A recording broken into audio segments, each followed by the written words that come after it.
لو انت من الناس اللي مهتمه بالموبايلات الاي سم بس اللي موجوده في مصر اليومين دول، اهدى، الفيديو ده ليك. يلا ندخل في الفيديو عشان ما اطولش عليك. تعالى.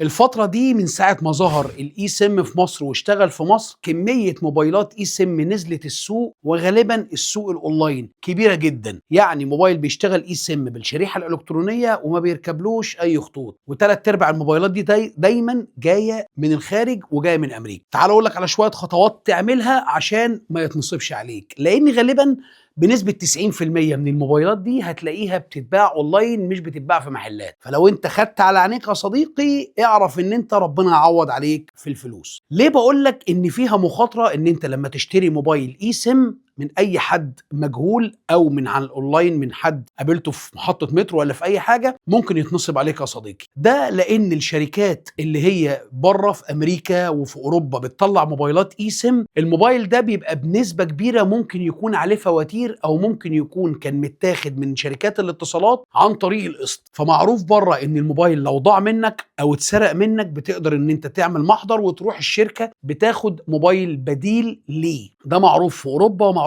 في امريكا. طيب الموبايل اللي انت بلغت عنه ان هو ضاع منك او اتسرق منك، الشركة بتعمل له حاجة اسمها بلوكد، مش لوجد. في فرق بين بلوكد ولوجد. لوجد يعني مقفول على شركة هتعرف ان انت تعمل معاها تصالح، تديها فلوسها وبعد كده الشركة دي تفكها لك، زي ما كانت الموبايلات الايفون زمان مقفولة على شبكات 012 لما كان اسمها موبينيل. كنا بنروح نعمل مصالحة مع موبينيل وتفتح لنا الشبكات عادي جدا. طيب الموبايل الاي سم ده يا صديقي، انت ممكن تشتريه وتروح بعد ما تشتريه لشركة الاتصالات اللي انت تابع ليها عشان تفعل الموبايل ده يا صديقي الاي سم، يجي يفعله لك، يبص يلاقي الموبايل مش قابل اي سم، ويدي اختار ان الموبايل ده بلوكد. يبقى انت كده اتنصب عليك يا صديقي وش. ده معناه ان انت لما تيجي تشتري موبايل اي سم ما تروحش محل موبايلات تكشف عليه، لا، انت تاخد العميل من ايديه سلام عليكم، وتطلع على اقرب فرع للشركه اللي انت خطك تابع ليها، وتفعل الموبايل بتاعك جوه الشركه على الاي سم،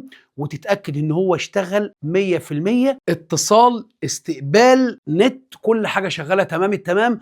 طبعا مش هوصيك ان انت تاخد احتياطاتك الكاملة، يعني تعمل مبايعة كده بينك وبينه، بيانات بطاقته ورقم تليفونه، عشان يبقى معاك السيفتي. انه وارد ان هو بعد شهور ان هو يقفل، وارد ومش وارد، بس هو مجرد ما اشتغل بنسبة كبيرة جدا هيشتغل معاك طبيعي ومفيش اي مشكله فيه خالص. فدي اللي انا كنت عايز اقوله لك، لان انا بتجيلي رسائل كتيره جدا على الموبايلات الاي سم، اشتريه ولا ما اشتريهوش؟ اشتريه، مفيش اي مشكله خالص، هيشتغل معاك في مصر، والميزه كمان انه هيشتغل معاك في اي حته في العالم. بس يا صديقي، قبل ما تشتري الموبايل وتسيب صاحب الموبايل يمشي من قدامك، لازم تعمل الخطوه دي. شركات ممكن تلاقيه مثلا مقفول على تي موبيل، ممكن تلاقيه مقفول على فرايزون، ممكن تلاقيه مقفول على اي تي ان تي مثلا. كل دي شركات بتقفل الموبايلات من بره مصر. لو انت استفدت من الفيديو ده، ما تبخلش على اخوك بقى بلايك وشير، اعمل منشن لصاحبك اللي بيفكر يشتري اي سم، او اعمل شير للفيديو عشان غيرك يستفاد. تابعني يا صديقي لو انت اول مره تشوفني. احنا بنعمل فيديوهات مقارنات بين الموبايلات الايفون والموبايلات الفلاج شيب حول العالم، وبنحاول بنسعى جيدا ان احنا نجيب لك اماكن موثوق منها تقدر تقوم بيها بخدماتك التكنولوجيه، سواء كانت موبايلات او كمبيوتر بي سي او لابتوب او ما شابه ذلك. تابعني على الفيسبوك بيج احمد_تربو، بنجيب عليها عروض هتعجبك ان شاء الله. اي استفسار بخصوص المبيعات او اي حاجه تخص اسعار الموبايلات هتلاقيها على موبايل تربو. تابع البيج دي، هتفيدك ان شاء الله في نطاق الاسعار. حابب تشوف فيديوهاتي منسقه تحت بعضيها، هتلاقيها على اليوتيوب تشانل احمد تربو. اتمنى ان انت تشترك في القناه وتفعل زر الجرس عشان يجي لك كل جديد ان شاء الله. مستني رسائلك على الانستجرام، اعذرني لو بطول في الرد عليك، ضغط رسائل مش اكتر والله. كان معاك احمد تربو، سلام عليكم.